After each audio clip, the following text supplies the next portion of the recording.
Millard flanking Landry Jones. The throwback comes to the near side of Franks, and Franks almost broke through there. He did get a first down out to the 47-yard line. When a famous explorer goes missing on the Amazon River, his family goes on a dangerous search to find him. Executive producer Steven Spielberg. The River series premiere Tuesday, February 7th, right here on ABC. Brad Nessler, Todd Blackledge, Holly Rowe, and our ESPN on ABC crew from Stillwater, Oklahoma, and Boone Pickens Stadium. Packed house for Bedlam between the Cowboys and the Sooners. And the Cowboys have the better of it so far. At the 7-minute mark of the quarter, they lead 10-0. Blitz coming. It's picked up, and Jones fires complete to the 40. Camille Jackson, the freshman. Yeah, Camille Jackson got a great block on the play to Franks and makes a nice catch when he's getting hit on the football on that play for another first down. And Jackson is in right now because of the absence of Jazz Reynolds. Jazz Reynolds, who was sick on the sideline, we noticed during the last time out. We don't know whether or not he'll be back in there or not. The wide receivers for Oklahoma being tested with their leading receiver out and one of their top receivers not feeling well. Let's check in with Holly. Well, guys, Oklahoma doesn't give out injury information, but what I've observed is Jazz definitely lost his lunch. I can tell you exactly what he had for pregame. And he's trying to collect himself over the sideline right now. He doesn't feel well. He looks terrible. Also, Frank Alexander, they patted him on the back after examining his left shoulder. It looks like he can come back. Jones, long throw on 2nd and 8. It's right on the money to Kenny Stills. And Landry Jones in a groove right now. He's hit his last 4. Yeah, again, this is a tempo offense, a rhythm pass offense, and Landry Jones shows that arm strength again. The deep out route with not much air under the football, very difficult to defend. Todd McShay, our draft expert, has Andrew Luck as the #1 quarterback. Matt Barkley, if he comes out, as #2. They've got Landry Jones in that top 3 or 4. Yeah, he's listed as 3. Robert Griffin III also listed in that top 5. The kid from Baylor. Finch again somehow slips through and gets almost 4 yards. All 5'7", 166 pounds of it. I would think Brandon Weeden would be in the discussion about top quarterbacks too. I know the fact that he's 28 years old might scare some people, but well, Todd McShay has him as a 2nd or 3rd rounder. I think he might be a little bit better than that personally.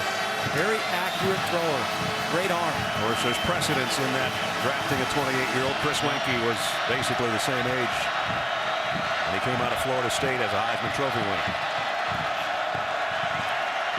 2nd down and 6. 2 tight ends set. Clock winding down, play clock at 4. Pressure coming on Jones. They pick it up. He throws, and it's tipped and almost intercepted by Justin Gilbert. Trying to throw a streak down there in the corner, intended for Kenny Stills. Well, I mentioned how much he's missed Ryan Broyles in 2 key areas, on 3rd down and in the red zone. And Landry Jones in the red zone the last few weeks has really struggled. Stills was out of bounds anyway. 9th play of the Sooner drive. They started this way back at their own 22-yard line. They don't want to miss this opportunity. Trailing by 10 with under 5 to go in the half. Boy, everybody up close for the Cowboys. They're going to bring that many. They are. Jones running for his life. That's a fumble. Ball is out, and it's scooped up by Blacknick, and he might go. Blacknick down the sideline. Still on his feet inside the 5.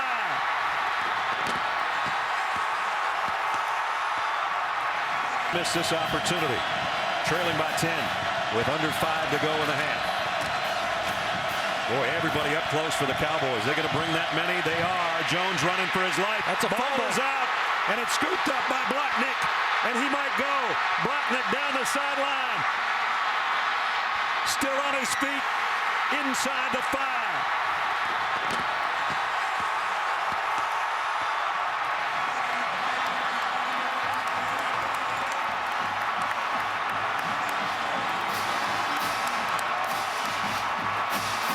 A 59-yard fumble return, and the Cowboys are at the 1-yard line. Alex Elkins, the linebacker, number 37, is going to come unblocked.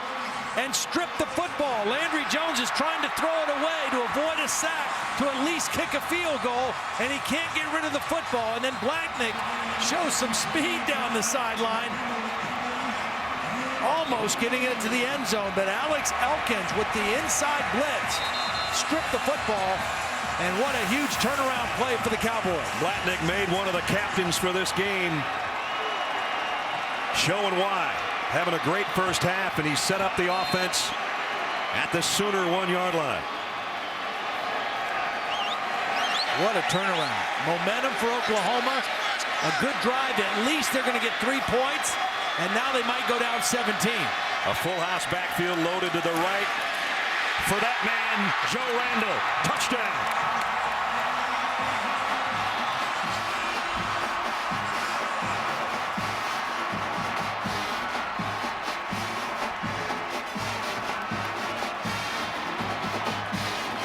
Joseph Randall's 22nd rushing touchdown of the year. And right now it's all Cowboys. Well, they overloaded the side. Staley and Paulson, the two fullbacks in, clearing the way. 17-0. OSU. A 1-yard drive in one play. But the play that set it up was the captain from Salina, Texas, who scoops and almost scored. His tailback did it for him on the next snap. 17-0.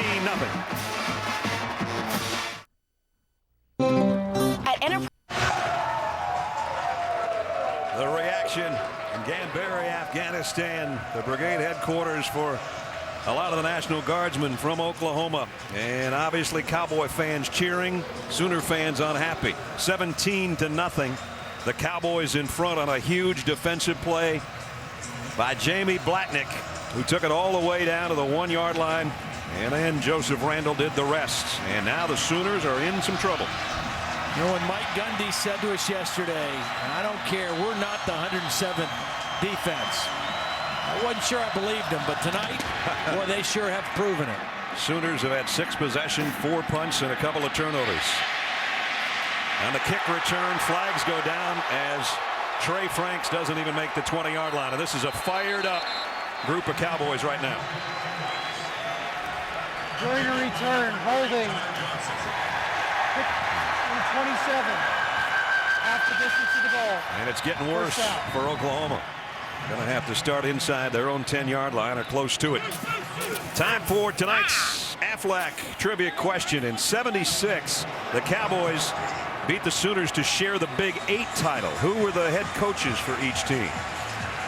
In fact, it was a 3-way tie that year for the Big 8 title. Colorado was in the mix too, but just between these two teams, who were the coaches? Oh, it's interesting. This rivalry, and really that's what I was talking about. The Sooners punt, interception, punt, fumble. It's not a good lineup. No. Inside the 10 for the Sooners. They move Miller, the fullback. He goes right back to where he started as Williams goes that way. And they've got him all wrapped up for a loss of a couple. Guess who? The guy that just made the big play on the previous series comes up with a stop on that one. Now you got to be kind of careful here too. I mean, you throw an errant pass. Yep. The Cowboys, the way they've been stealing things, they might steal another one, and that would be a disaster.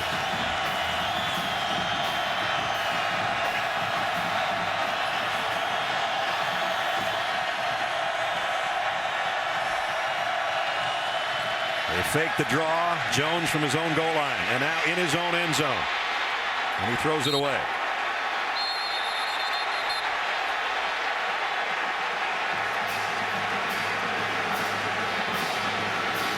Oklahoma looks all out of sorts.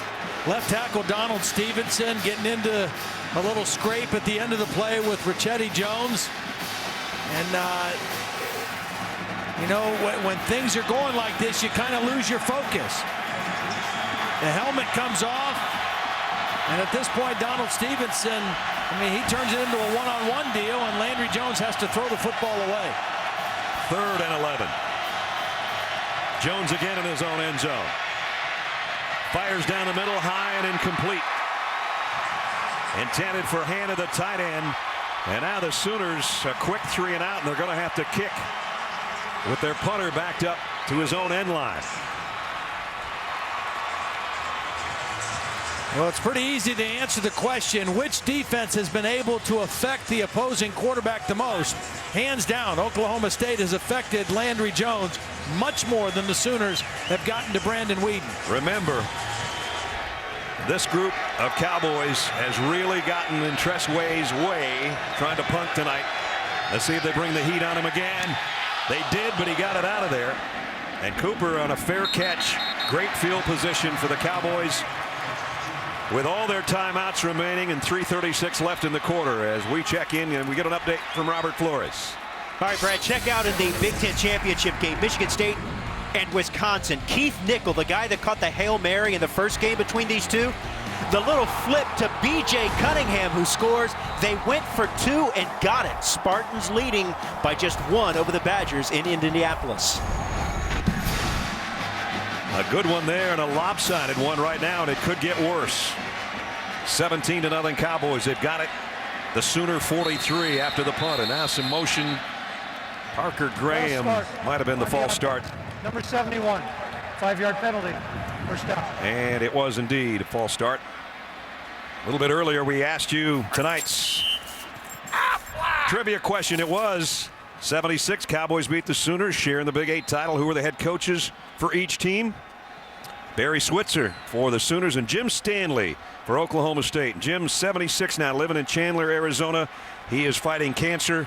He was part of the Junction Boys back in 1956 at A&M. And Jim, we just want to wish you the best with your battle.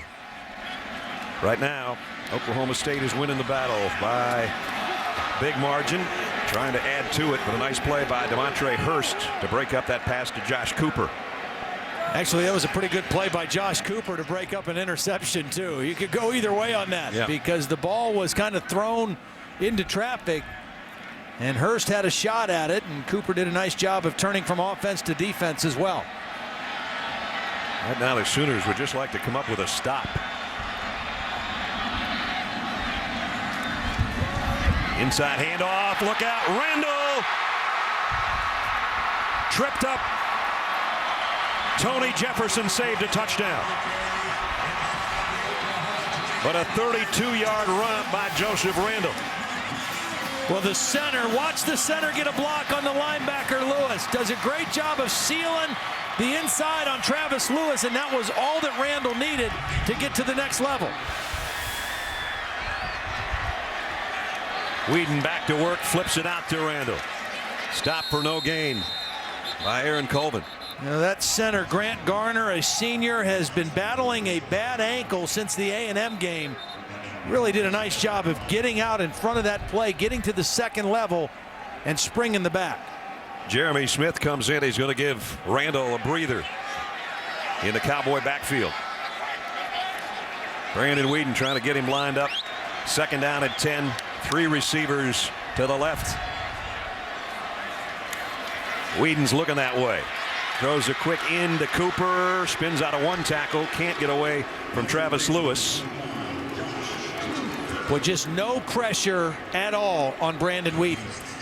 I mean, he's too accurate of a guy to allow to throw in rhythm, to put his back foot in the ground, and to just throw when he wants to. You've got to make him move his feet to move him off his mark, and Oklahoma has not been able to do that. He doesn't even have a wrinkle in his jersey, much less a grass stain. Quick throw, tucking it into traffic. They're trying to rip it out of there, but they can't. That's a first down throw, and it's 1st and goal to Blackman. Yeah, good luck trying to rip the ball out from him. You might rip it out of some other guys. It'll be pretty tough to rip that ball out of his arms.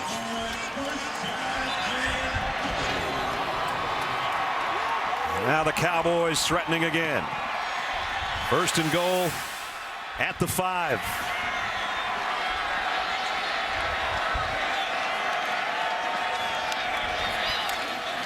Handoff, Smith to the 2. Well, the last time they were in this area, they brought in their extra backs. They ran a power play. Even though they're in the shotgun, they still can run a power, kind of a goal line run. They bring Staley, number 9, and Paulson, number 30, into the game. The last time they got down close, they showed the same setup. And then they brought another back into the near side and gave it to Randall, and he scored from a yard out. It's 2nd and goal at the 2. They do the same thing to the left. Randall gets a call, and he scores again. Touchdown, Oklahoma State.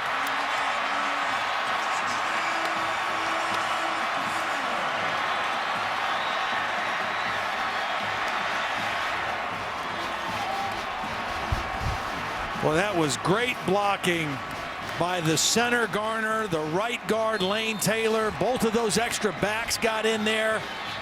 Lane Taylor, the right guard, just wiped out half of the defensive front. 24-0.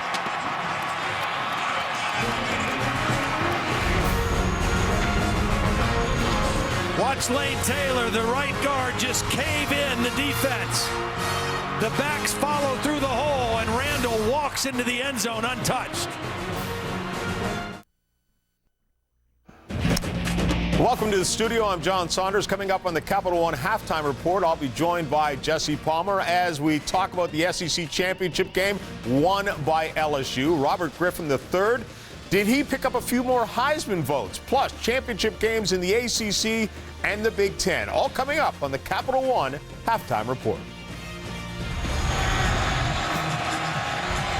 All right, John. As I said, LSU rolling over Georgia. Right now, the Cowboys are rolling over the Sooners. 24-0 with just over a minute to play in the half. Quinn Sharp to kick.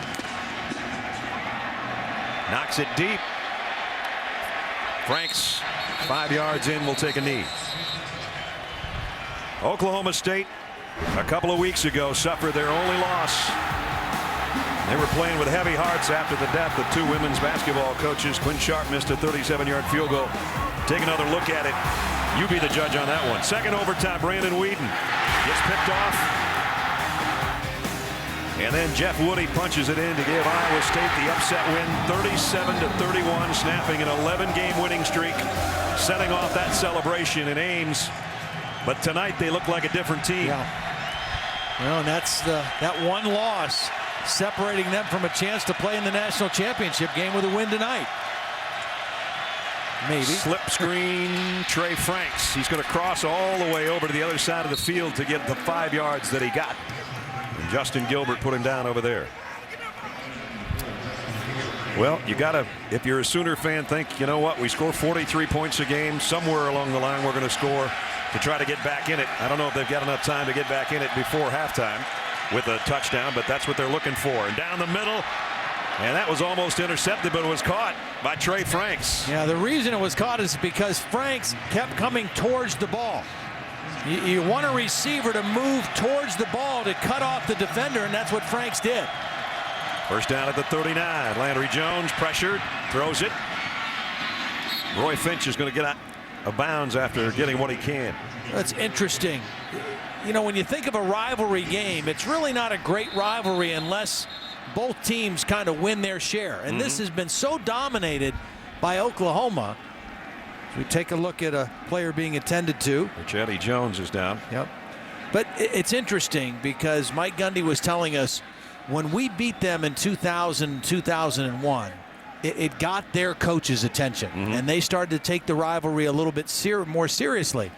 And then Bob Stoops told me on Thursday when I was up in Norman that, you know, the better that they've gotten the last couple years, the more intense the rivalry has become. Exactly. You know, even though they've won 8 in a row, the games here in Stillwater could have gone either way. And right now, Mike Gundy hoping that his team can take that next step in winning this game and winning an outright Big 12 championship and getting to a BCS Bowl. Mike didn't win in this series as a quarterback. He was on the staff that won it the last time, and that was here. I was here to see that game, and the head coach was Les Miles. Yeah. The mad cowboy hatter. And, of course, Les won today in Atlanta, and his Tigers of LSU will play for the national championship. So 23 seconds remaining. Oklahoma's got all its timeouts remaining. They got to cover a lot of ground here to try to get a touchdown before halftime.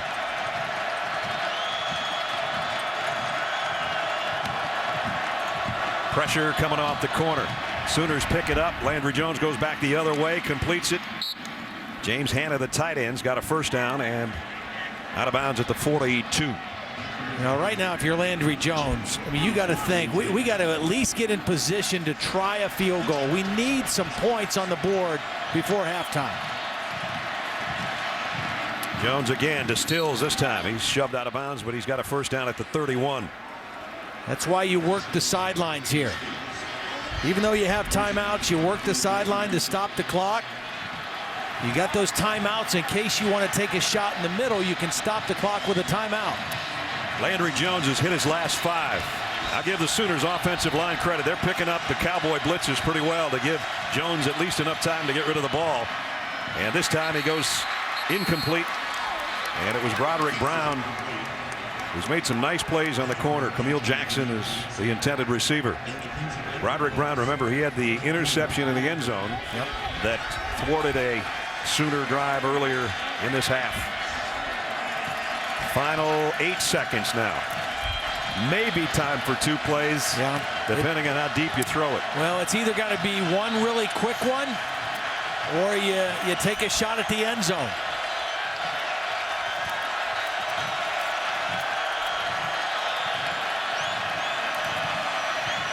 It's going to be the quick one, and it's over the head of Camille Jackson, and now they'll have one deep throw. Kenny Stills has been the #1 target tonight for Landry Jones. See, they wanted one more completion just to make this a little better, easier attempt. They got to get points. I mean, that's what Bob Stoops is saying. We got to have something that we can hang our hat in when we go to the locker room to give us some kind of momentum to come out and play the second half. Honeycutt is hit from 53 this year, so this is in his range from 48. And it hit the right upright, and it went through. Wow, that was a lucky ricochet. But like Todd said, take anything you can get right now. If that's momentum, I don't know. A 48-yard field goal. Michael Honeycutt, and he couldn't have cut it any closer than right here as it skims off the upright and in as we check in with Holly. Well, Coach, your defense has been maligned at times this season, but what would you say they've done to be so disruptive in this first half? Well, they've been very active. They're running the ball really well, and they're getting their hands on some of those passes down the field, so we just got to keep it up. Your running game really helped set a momentum early. How were you able to do that? Well, we worked hard on running the football the last couple of weeks. We need to continue to run the ball in the second half. We know they can come back. They've got firepower. What do you have to do in the second half not to let up? Well, our kids are prepared, and they'll play hard. They got to come out and keep executing in all 3 phases. Thanks, Coach. Trying to snap an 8-game losing streak to the Sooners and make a BCS game as Big 12 champions. They're halfway there, 24-3 as we go to John Saunders in our studio for the Capital One halftime report. John? If you ask Bob Stoops about the execution of his defense right now, he'd say he's in favor of it. Yeah, I think Oklahoma State right now is just executing better on all cylinders. They look like the team that had an extra week to prepare for this football game. I think Oklahoma State has had much more balance on offense, running and throwing the football. Oklahoma has not been able to run the football. Their 2 turnovers have been very costly. The bend but don't break mentality for Oklahoma State's defense is really going to demonstrate itself now in the second half. They are not going to allow any big plays. They're going to keep the football in front of them and force Oklahoma to drive the football 10, 12, 14 plays just to score points. For the national championship in that pick. Come back to the Capital One halftime report.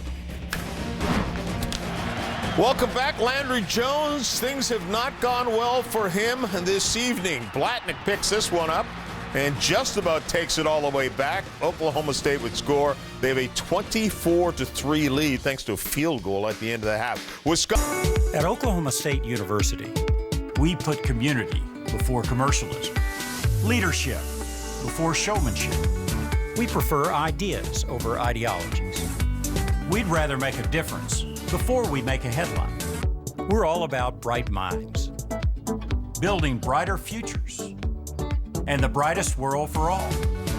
And we're proud to wear America's brightest orange. This was a scene moments ago here at halftime as the two bands, Oklahoma State and Oklahoma, combining to play Amazing Grace in the memory of women's basketball coach Kurt Budke, Miranda Cerna, his assistant, and Olin and Paula Brandstatter, the pilot, and his wife, who perished in that plane crash that devastated the whole state of Oklahoma, but obviously all the folks here in Stillwater. And it was on the morning of the only loss they suffered all season, the overtime loss to Iowa State. Here at halftime, it's a brighter moment if you're a Cowboy fan. Let's take a look at the halftime statistics. 254 to 204, but the turnovers and the points off, that's the key to the whole ball game right now, with the exception of the fact that Oklahoma State's been able to run the ball and Oklahoma hasn't. Welcome back, everybody. Brad Nessler, Todd Blackledge. My partner looks much tougher than me because he doesn't have a coat or gloves on, and you are tougher than me. No. Somebody's going to have to get tough in this second half, though, or this one's going to get away from Oklahoma. Yeah, I'll tell you, the thing that has surprised me the most in the game so far, I expected Brandon Whedon and the Oklahoma State offense to move the football, score points. They've done it all year. But the Oklahoma State defense has played better than I ever anticipated. Yeah. Now, they've stopped Oklahoma. They forced them off the field on third down. And they've done what they've done all year, which is forced turnovers. They're 38th and 39th forced turnover of the season. I almost kicked the coach because it's dropped several degrees and the wind has really picked up, and it could be a factor for sure in the second half. That ball bobbled at the 1. Justin Gilbert will go back and take a knee as we check in with Holly Rowe. Well, checking